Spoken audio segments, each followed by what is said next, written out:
Good morning friends, this is Ajay Kharde. Last session में हमने UPSC की प्रारंभिक एग्जामिनेशन का सिलेबस देखा था। उसी के साथ मैंने आप लोगों को जो बुक है उनकी लिस्ट शेयर करी थी। जब कभी आगे समय आएगा तो कौन सा बुक किस तरह से इम्पोर्टेंट है उसके बारे में भी मैं डिस्कस करूँगा ही।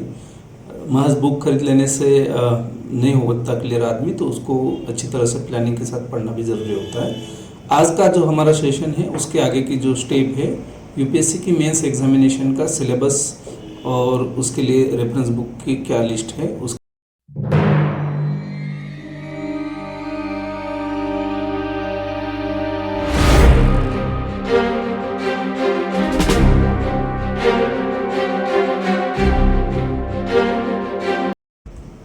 दोस्तों, जैसे कि मैंने आपको इंट्रो में बताया कि decoding UPSC mains examination syllabus. देखो, मैंने फर्स्ट जो सेशन था अपना essential strategies for success in UPSC, उसमें मैंने एक बात आप लोगों को बोली थी कि भाई हमें अगर यूपीएससी में सक्सेस पाना है तो जो सिलेबस होता है, यानी कि एग्ज़ाम में जो सिलेबस यूपीएससी ने डिक्लेयर किया हुआ है वो हमारे लिए एक रास्ते की तरह काम करता है, एक मार्गदर्शक की तरह काम करता है, हमें रूट बताता है। तो वो काफ़ी ज़रूरी होता है। सिलेबस को समझ लेना अपने आप में सफलता के लिए जो प्लानिंग है उसमें 50% हम कवर कर जाते हैं। काफ़ी स्टूडेंट ऐसे जो बहुत अच्छी पढ़ाई करते हैं, बहुत मेहनत करते हैं, लेकिन सिलेबस से प्रॉपरली गो थ्रू नहीं होते, तो वो आखिर में जब एग्ज़ाम देने बैठते हैं तो उनको आइडिया लगता है कि अरे हमने जो पढ़ा वो एक्चुअली कैसे आया, कहाँ से आया, वो समझ नहीं पाते।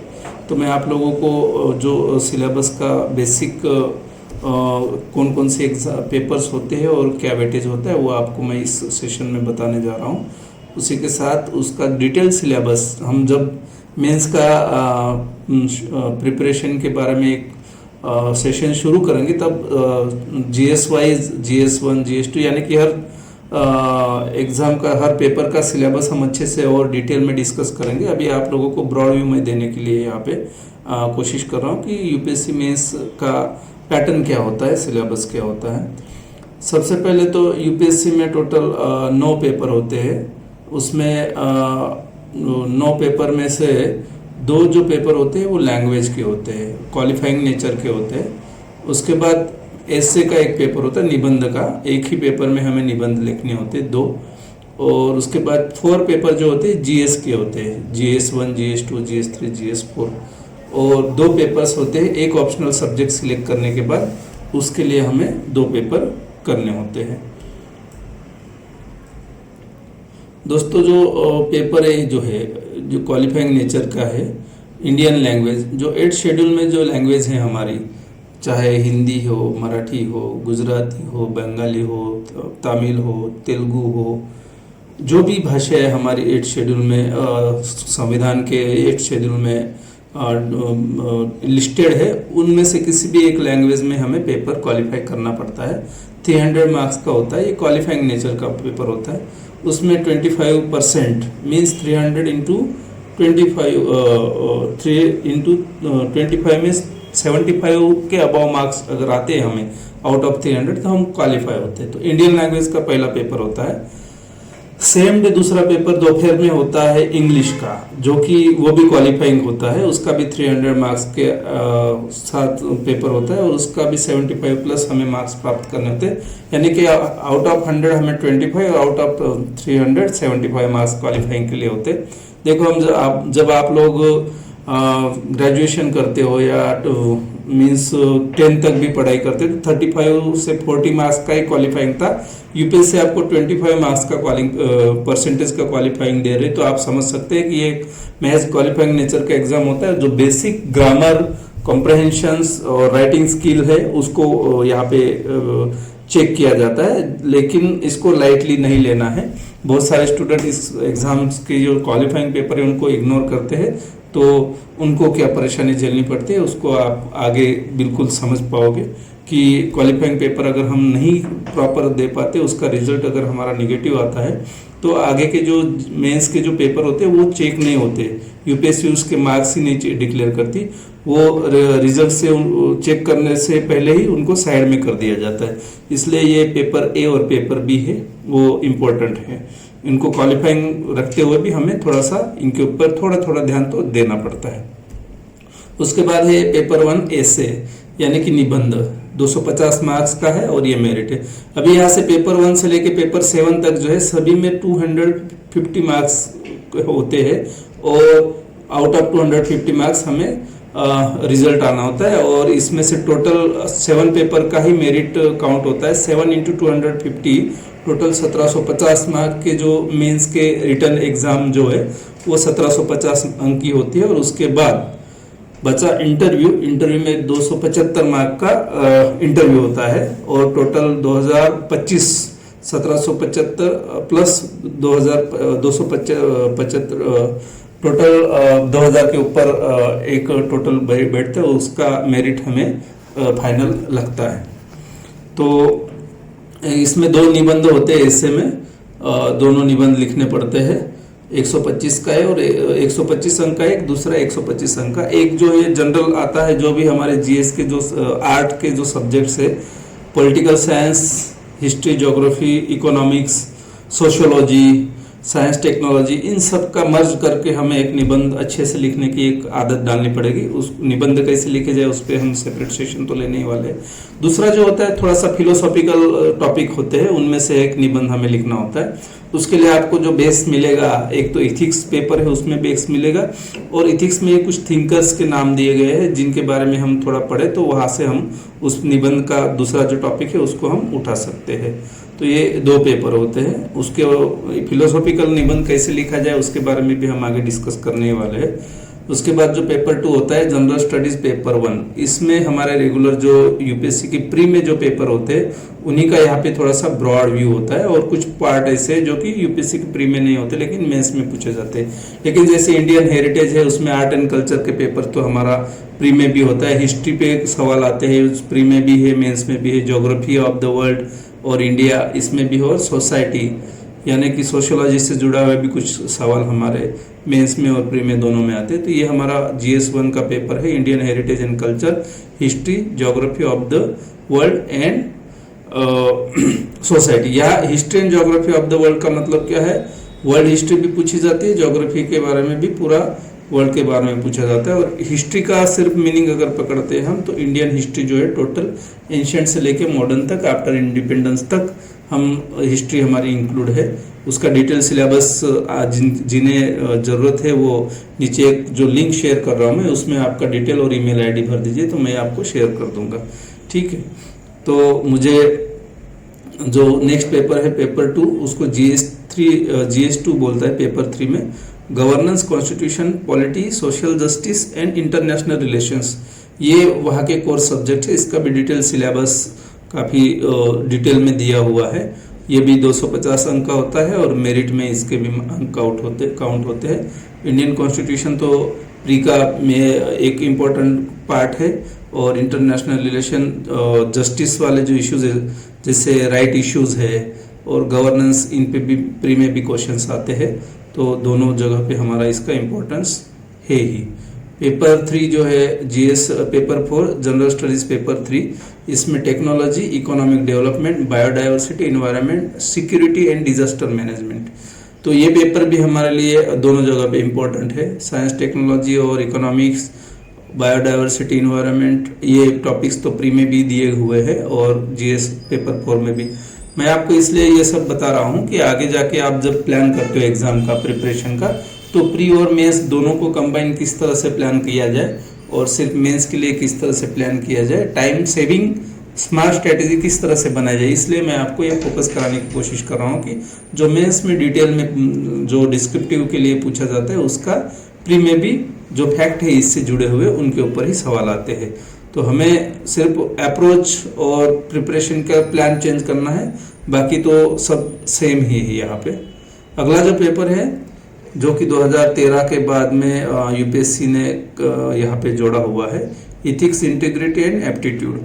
तो ये बिल्कुल ही पर्सनालिटी से जुड़ा हुआ है। उसके ऊपर कुछ थ्योरी पार्ट आता है, उसके बाद केस स्टडीज आती है जिसमें आपको तय करना होता है कि वहाँ पे क्या निर्णय लिया जाए। जैसे पेपर में कोई समस्या बताई जाएगी उसके ऊपर आप किस तरह से बैलेंस सॉल्यूशन निकाल सकते हैं, जिसमें आपको एक ऑफिसर की क्वालिटी भी दिखेगी और ह्यूमन बीइंग की क्वालिटी भी दिखेगी और एक नेचुरली एक जस्टिस का जो पार्ट होता है, नेचुरल जस्टिस का पार्ट भी आपको दिखाना पड़ेगा। आप कैसे बैलेंस वहाँ पे सोचते हैं, इसके बारे में हमें ये करना पड़ता है। ये जो पेपर है ये मैंने बिल्कुल ये बोलता हूँ कि ये पेपर जो है सिर्फ पढ़ने और लिखने लायक नहीं है, ये जीने लायक पेपर है। जब आप जनरल स्टडीज पेपर 4 का जो पार्ट है इथिक्स, इंटीग्रिटी एंड एप्टीट्यूड्स वगैरह जो उनको आप खुद की पर्सनैलिटी में इंड्यूस करने की कोशिश करो। ये जो इंटरव्यू प्रिपरेशन के समय और बाकी आगे की आपकी जो सर्विस है, आप एडमिनिस्ट्रेटिव में आने वाले हो आगे, चाहे आईएएस बन के हो, आईपीएस बन के हो या अदर सेंट्रल सर्विसेज में आप आने वाला हो, तो उस समय आपको यहाँ पे जो गुण सिखाए गए हैं वो आपकी पर्सनालिटी को और ज़्यादा ग्रूम करेंगे, इम्प्रूव करेंगे। तो ये पेपर जो है इसको आप सिर्फ एग्ज़ाम देने के लिए ना रखें, आपकी ज़िंदगी बराबर आपके साथ इसके जो गुण हैं इस पेपर में जो दिए हुए वो आपके साथ रहेंगे, तो आपको ज़्यादा बेनिफिट और आपको अच्छे से निखार आपकी पर्सनैलिटी में आएगा। और पेपर 6 एंड 7 जो है ऑप्शनल सब्जेक्ट जो पेपर होते हैं, इसमें बहुत सारे ऑप्शनल सब्जेक्ट होते हैं। एक कोई भी जो ग्रेजुएट लेवल तक पढ़ा हुआ आपका सब्जेक्ट हो या फिर आपने ग्रेजुएशन किसी भी स्ट्रीम में किया हुआ हो, लेकिन कोई भी एक पेपर आप ऑप्शनल सब्जेक्ट के लिए चुन सकते हैं। आप हिस्ट्री चुन सकते हैं, geography, political science, sociology, mathematics, physics, chemistry, biology या एग्रीकल्चर या फिर टेक्नोलॉजी से जुड़ा हुआ और एंथ्रोपोलॉजी या फिर जितने भी लिटरेचर के पार्ट है, जो लिटरेचर जिसमें है Marathi literature, Hindi literature, English literature, Tamil literature, जो भी लिटरेचर वाला पार्ट है उसको भी ऑप्शनल में ले सकते हो। तो यहाँ पे हमारे लिए काफ़ी स्कोप होता है। आपके लिए जो फेवरेबल ऑप्शनल होता है उसको हमें चुनना दो, क्योंकि उसका वेटेज जो है एक पेपर का 250 अंक, तो दोनों पेपर का मिलकर 500 का होता है, जिसमें जिसने ऑप्शनल में मास्टरी कर ली वो रिजल्ट उसका आने में ज़्यादा इजी हो जाता है। तो ऑप्शनल सब्जेक्ट जो होता है वो फैक्टर बहुत, उसका जो मेरिट है वो बहुत डिसाइडिंग फैक्टर होता है। ये स्टडी मार्क्स है, इसको अगर आपने अच्छे से कर लिया तो आगे आपको अच्छे से बेनिफिट मिल सकता है। तो मेरे ऑप्शनल के बारे में अगर मेरा खुद का एक्सपीरियंस बताओ तो मैंने जो महाराष्ट्र की जो एग्ज़ाम है एमपीएससी, उसमें मैंने हिस्ट्री और ज्योग्राफी ऑप्शनल करी थी और उसके साथ मेरा रिजल्ट आया हुआ है राज्य सेवा में। एक्चुअली मेरा एमपीएससी में 2 बार सिलेक्शन हुआ है। पुलिस सब इंस्पेक्टर के पद पे मैं 2003 की एग्ज़ाम जो थी उसमें पहले फर्स्ट अटेम्प्ट में ही मैं क्वालिफाई हो गया था। एक्चुअली उससे पहले भी मैं प्राइमरी टीचर था और टीचरशिप करते हुए मैंने ओपन यूनिवर्सिटी से ग्रेजुएट किया और वहाँ पे पीएसआई की एग्ज़ाम दी, क्वालिफाई हुआ। एमपीएससी में भी सेकंड टाइम मैंने एमपीएससी के पूरे पेपर्स दिए और उसमें मैंने फाइनल सिलेक्शन मेरा हुआ है। वहाँ पे ऑप्शनल में मेरा ज्योग्राफी और हिस्ट्री 2 पेपर थे। और यूपीएससी का 2013 से पहले यानी कि 2012 का मेंस मैंने अपीयर किया था। उस टाइम में वहाँ पे ऑप्शनल के 2 पेपर होते थे, उसमें हिस्ट्री और पॉलिटिकल साइंस 2 ऑप्शनल रखते हुए मेरा फाइनल सिलेक्शन हुआ है। और उसके बाद मैंने वहाँ वो सर्विस ज्वाइन करी नहीं और आगे कंटिन्यू किया। तो 2015 में 2013 के बाद में एक ही ऑप्शनल रखने की वहाँ पे सुविधा थी, तो मैंने पॉलिटिकल साइंस ऑप्शनल चुना और उस ऑप्शनल के साथ मेरा ये फाइनल सिलेक्शन हुआ है। तो मेरे पास जो भी एक्सपीरियंस है ज्योग्राफी का है, हिस्ट्री का है, पॉलिटिकल साइंस का है, और उसी के आधार पे मैं आप लोगों को ऑप्शनल कैसे सिलेक्ट किया जाए, ऑप्शनल का प्रिपरेशन कैसे करें ये भी बताऊंगा। और आगे जाके मेरा है दिमाग में कि हिस्ट्री, पॉलिटिकल साइंस और हो सके तो ज्योग्राफी, इनके लिए एक जो प्लानिंग है किस तरह से की जाए, ऑप्शनल की तैयारी किस तरह से की जाए, उस पर भी हमारा सेशन होने वाला है। उसको थोड़ा समय लगेगा बट आई विल डू। और ये आखिरी मैं ये आपको बताना चाहूँगा कि जो आप मेरे से ये पूरा डिटेल सिलेबस लेना चाहते हैं और साथ ही बुक लिस्ट जो है यूपीएससी की मेंस के लिए जो इम्पोर्टेंट है उनके लिए अगर आप चाहते हो तो आप ईमेल आईडी और व्हाट्सएप नंबर जो है मैं एक लिंक डिस्क्रिप्शन बॉक्स में डाल रहा हूँ, उसके ऊपर आप डिटेल भर दीजिए तो मैं आपको डिटेल सिलेबस और रेफरेंस बुक्स आपको मैं उसकी लिस्ट जो है मेल कर दूंगा। और अगर आपको लाइव सेशन जो करने हैं और हमारे रेगुलर इस सेशन के अपडेट्स आपको चाहिए तो एक व्हाट्सएप ग्रुप भी मैंने क्रिएट किया हुआ, उसको नीचे दी डिस्क्रिप्शन बॉक्स की जो लिंक है उसके थ्रू आप ज्वाइन कर सकते हैं। और थोड़े दिनों बाद मैं मोबाइल नंबर भी वहाँ पे अपडेट कर दूँ, उस पर भी हाई भेज के आप रिक्वेस्ट कर सकते हैं। और मैं वीकेंड पे डाउट सेशंस रखने वाला हूँ, लाइव सेशंस, जिसमें आप लोगों को जो आपके पढ़ाई के दौरान जो डाउट्स होते हैं उनके ऊपर हम ज़्यादा से ज़्यादा बेसिक डिस्कशन करने की कोशिश करेंगे।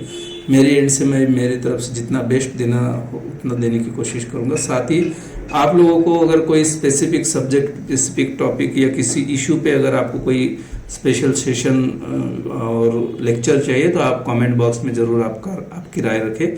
आपको वीडियो पसंद आए तो इसको लाइक ज़रूर करें, और जो आपके साथी है, फ्रेंड है जो प्रिपरेशन करें, उनको भी इसका बेनिफिट देने के लिए शेयर करने की कोशिश करें। आगे के सेशंस के लिए आप सब्सक्राइब रखें। इसके बाद जो सेशन होने वाला है वो ये है कि जो टॉपर्स की जो स्ट्रैटेजी होती है, यूपीएससी में फर्स्ट या सेकंड अटेम्प्ट में वो क्वालिफाई हो जाते हैं और टॉपर भी बन जाते हैं। तो अर्ली स्टेज में, यानी कि फर्स्ट सेकंड स्टेज में जो टॉपर होते हैं उनके लिए उन्होंने क्या स्ट्रैटेजी अपनाई थी, उसी तरह से हमें एक रिवर्स स्ट्रैटेजी जो है वो किस तरह से यूपीएससी के क्वालिफाई करने के लिए अप्लाई जाए, इसके बारे में हमारा अगला सेशन है। तो अगले सेशन के लिए आप ज़रूर इंतज़ार करिए, और तब तक थैंक यू।